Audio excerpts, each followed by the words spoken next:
Hello friends, welcome to Miss DeBoer Reads. We are enjoying the year of Billy Miller.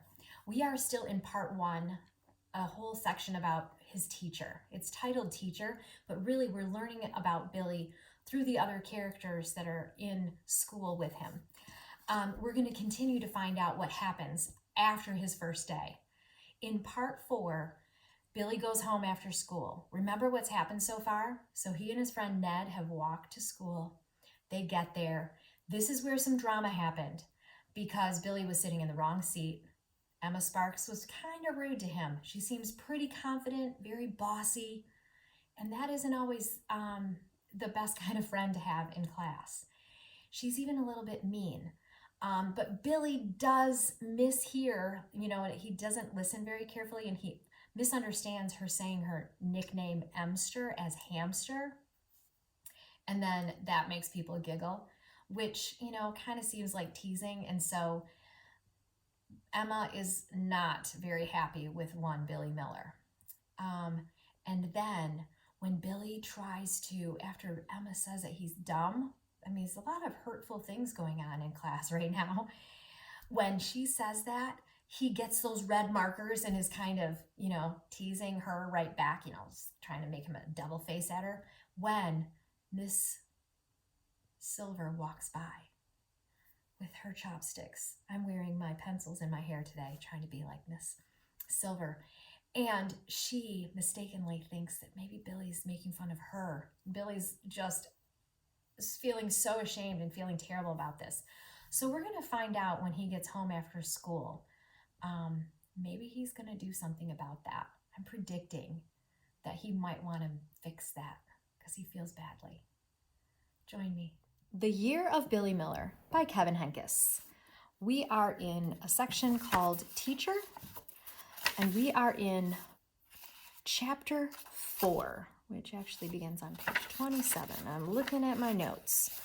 So we did a little review of what's happening, and now, remember, he just left off where he was writing in his journal, kind of taking his anger out because he really couldn't do anything about how upset he was. So now in chapter 4, he's making his way home. Sal and the Drop sisters were sitting in a row on the front porch steps. "I'm waiting for you," Sal called to Billy as he turned into the yard. "Well, here I am," said Billy. "You can stop waiting." Papa came around the house from the garage carrying a battered cello with only 2 strings. "Hi, Billy," he said. "Hi, Papa." Here's what a cello looks like. Sometimes it's nice to have a frame of reference for what that is. It is a large stringed instrument.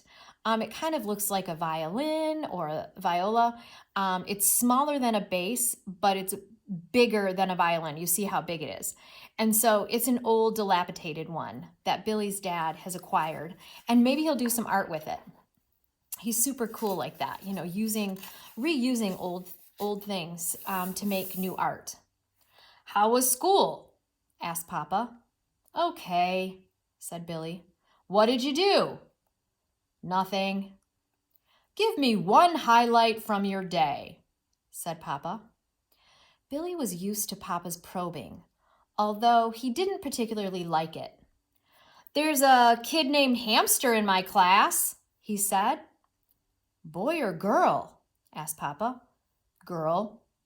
"Maybe her parents are celebrities," said Papa. "They often didn't give their kids unusual names." "Huh?" said Billy. "Nothing," said Papa. "How is Miss Silver?" Billy shrugged. An image of Miss Silver's disappointed face rose up in his mind. He did not want to talk about her, although he knew his father would think that her chopsticks were very interesting. "Can we not have any more questions?" asked Billy. "No more questions," said Papa. Sal, who had been unusually silent, stood up with her hands on her hips and said, "Your school doesn't sound very fun. My school with Papa was more fun. Look what I can do." Sal bent over and grabbed a book from a stack on the porch. "I can read Mama's favorite book," she said. She held up a worn paperback copy of Pride and Prejudice. This is like a huge, thick book, you guys. "You can't read that book," said Billy. The book was definitely for adults. "Yes, I can," said Sal. "Watch. I know the words A and I." She opened the book to the first chapter. Her fingers scanned across the lines and down the page. A, A, A, A. She paused. "There's an I." She flipped the page. Now her finger darted around. A, I, A, A. She slapped the book shut and beamed. "That's just 2 pages, but I can even read in the hundreds." She opened the book again, and this time to page 223. "See?" she said. I, A. "That's not really reading," said Billy. "Is so," said Sal. "A is a word and I is a word." She looked at Papa. "Well," said Papa, "it is reading in a way." He wiggled his eyebrows at Billy. He was still holding the dilapidated cello. He plucked one of the 2 strings, making a dull, heavy sound. "And this, boom, boom, is making music." He plucked again. Boom. "In a way." Billy laughed. "I found the cello today among other treasures. Come to the garage. I'll show you." "Me too," said Sal. She gathered the Drop Sisters into her pillowcase.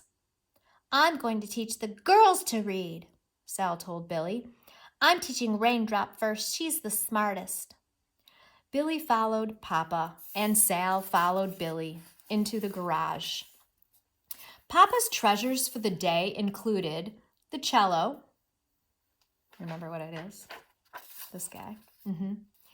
An old-fashioned telephone with a dial and a long curly cord. There's this. An old phone like that, so cool.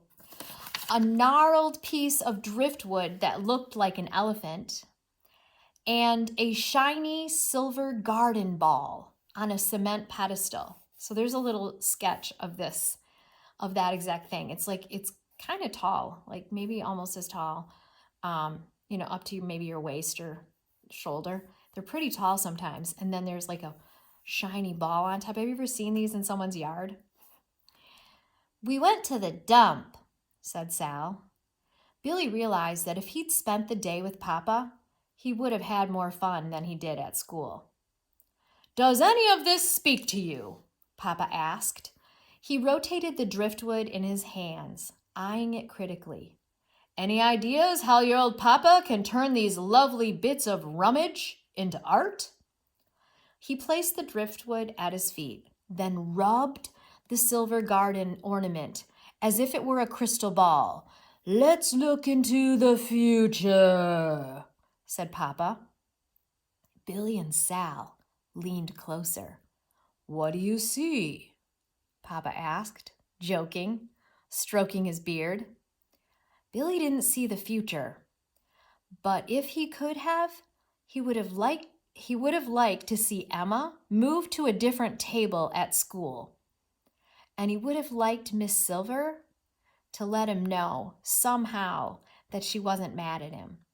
"I see me," said Sal. She touched her nose to the silver globe, then drew her face back a bit. She repeated this movement several times, mesmerized by her distorted reflection. "I like the silver bowl the best," she said, before she kissed her reflection. "I like the telephone best," said Billy, but he didn't have any suggestions for how Papa could turn it into art. It would be fun to take it apart. He was fascinated by seeing the internal workings of things, the wires and gears and nuts and bolts. "You should like the silver ball best," Sal told Billy. "It's silver, just like Miss Silver. You should give it to her, then you would be her favorite." Billy didn't care about being Miss Silver's favorite, but he did care that she thought he'd been rude to her. Billy offered no response to Sal's comments, but because of them, he experienced the first flicker of an idea. Aha, bing, right? An idea of how to make things right with Miss Silver. Ned came over, and he and Billy took apart the telephone with Papa's help, and Billy's idea was forming. Mama came home, and she asked even more questions about second grade than Papa had. Billy's answer stayed nearly the same. Okay, and nothing, and I don't know. Billy's idea continued to form during dinner and throughout the evening. By the time he went to bed, he had a plan. Aha. He wants to somehow make things right with Miss Silver, and now he has a plan. Tomorrow we'll find out what happens next in the year of Billy Miller.